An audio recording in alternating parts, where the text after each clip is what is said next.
السلام عليكم ورحمة الله وبركاته. ازيكم يا حبايبي؟ عاملين ايه؟ اتمنى يا رب ان انتوا تكونوا بخير وبصحة وبسعادة. النهاردة هنعمل طبق جميل جدا، هو طبق التونة.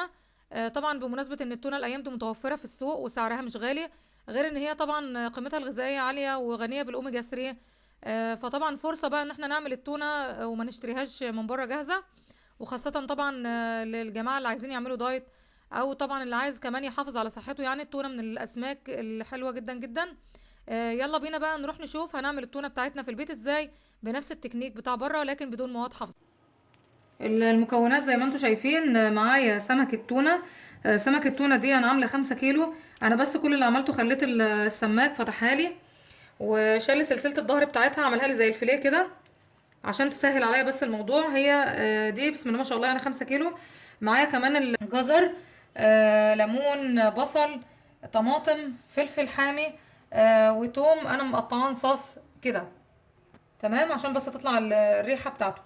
بالنسبه بقى للبهارات اللي معايا، طبعا معايا ورق لورا، حبهان مطحون معلقه صغيره، جنزبيل مطحون معلقه صغيره، كركم معلقه صغيره، روزماري برضو معلقه كبيره، لان الروزماري بيكون خشن زي ما انتم شايفين اهو. لازم اي حاجه عطريه عشان بس الريحه بتاعه الزفاره بتاعه السمك. تمام. معايا كمان زعتر مطحون معلقه صغيره، ومعايا معلقه كبيره ممسوحه من الملح. هناخد بقى الليمون الطرنشات اللي معانا ده، بعد ما حطينا بقى الخضار بتاعنا هننزل بقى عليه كمان بايه، بالبهارات كلها بالشكل ده كده. تمام. هنسيبهم بقى يغلوا غلوه كده على ما نجهز السمك بتاعنا. يلا بينا نجهز السمك. هنمسك السمكه بتاعتنا كده من عند البطن، هنشيل الجزء ده كله كده. هوريكم بقى الجزء ده كده اهو. بسم الله ما شاء الله، شايفين؟ طبعا يا جماعه كل ما يكون لحمه السمك اغمق كل ما يكون غني بالاوميجا 3، افضل بكتير طبعا من سمك المكاريل اللي بيتعمل. هو السمك ده هو اصل التونه. تمام. هنحطه بقى كده معانا على جنب اهو.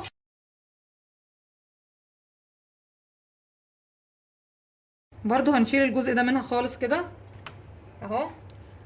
وبعدين هيفضل معانا بقى القطعه دي.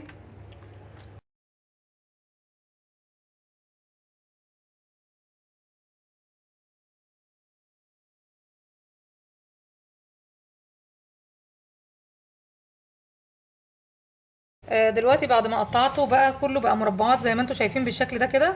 شايفين المربعات بتاعته عامله ازاي؟ هروح بقى دلوقتي في المصفى اللي انا حطاها على النار، وهنزل بقى بالايه، بالسمك بتاعي في المصفى دي هنعمله على البخار. دلوقتي بقى هنجيب السمك بتاعنا نرصه. بسم الله. هغطي بقى عليها كلها دلوقتي واسيبها على النار مش اقل من ساعتين يعني، بس تكون النار بتاعتك هاديه. وخلي بالك من الميه اللي تنشف منك، يعني لو حسيت انها هتنشف زوديها. هنغطي عليها بقى ونسيبها ساعتين، وان شاء الله بعد ما تعدي الساعتين هقول لكم هنعمل ايه. زي ما انتم شايفين كده التونه عدى عليها ساعه على النار، فانا شلتها بالمصفى بتاعتها من على النار. اللي هعمله بقى دلوقتي ان انا هاخد قطعه قطعه كده، هنزلها في الشوربه اللي احنا عملناها بتاعه التونه اللي هي دي. هنزلها هنا، هسيبها برضو حوالي نص ساعه وهشيلها بقى خالص. هنشيلها وهقول لكم هنعمل بقى فيها ايه بعد كده. كده انا نزلتها في الميه زي ما انتم شايفين اهو. موطيه خالص عليها. هسيب النار بقى هاديه عليها تغلي مع نفسها كده نص ساعه تقريبا يعني، لغايه بس ما تلاقي لحمتها طرت شويه وبقت شربت السائل بتاعها ده شويه، يعني ناقص شويه. وبعد كده ايه، هوريها لكم بقى بعد كده هنعملها ازاي. دلوقتي بقى هبتدي انشيله من الميه بتاعته. زي ما انتم شايفينه هو خلاص كده استوى وبقى جوسي، شرب الميه بتاعته كلها. هطلعه هنا، هفصص كل اللحمه اللي فيه اهو. هطلع بقى كل الكميه اللي في الحله وبعدين هنقعد نفصصه بقى كده اوريلكم هتعملوه ازاي. هنشيل كل السفه اللي فيها. طبعا ما تكسريهاش، يعني على قد ما تقدري خليها قطع قطع.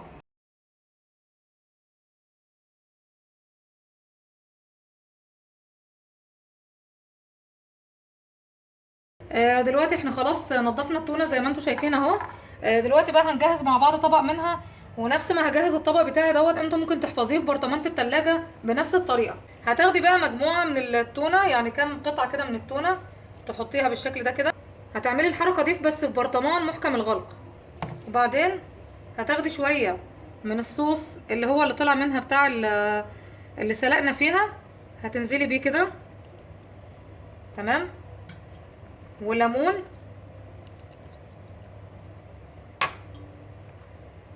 والبهارات بتاعتنا بس مش هننزل بيها كلها. هتنزلي بالفلفل الاسود اهو، وبالنص فلفلايه، شويه من الملح صغيرين على قد الكميه اللي احنا عاملينها، وشويه من الشطه. انت هتقدميها اصلا بالطريقه دي، وبعدين هتنزلي في الاخر بالزيت اهو.